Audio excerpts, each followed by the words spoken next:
To picture England before the Industrial Revolution, we must imagine a nation that was the most powerful on earth and yet possessed no real factories. A country that had just one large city, London.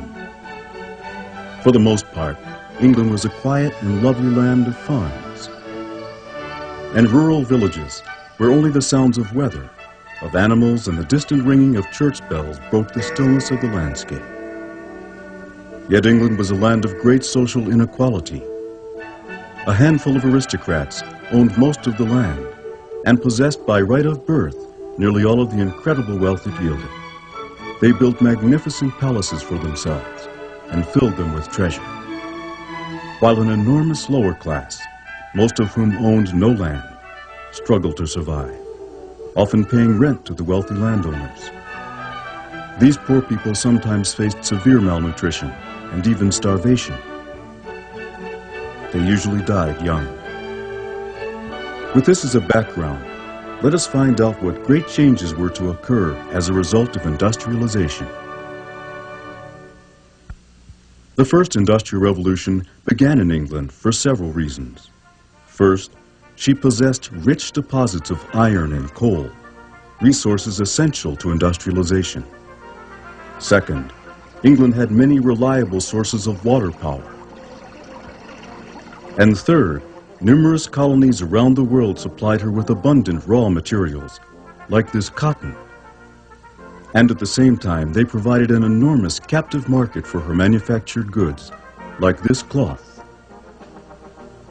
These colonial markets helped to stimulate the British textile and iron industries, and in the beginning, it was the wealth produced by these two industries that drove the Industrial Revolution.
During the mid-18th century, the growing demand for goods such as the iron hand tool seen here resulted in greater competition among manufacturers.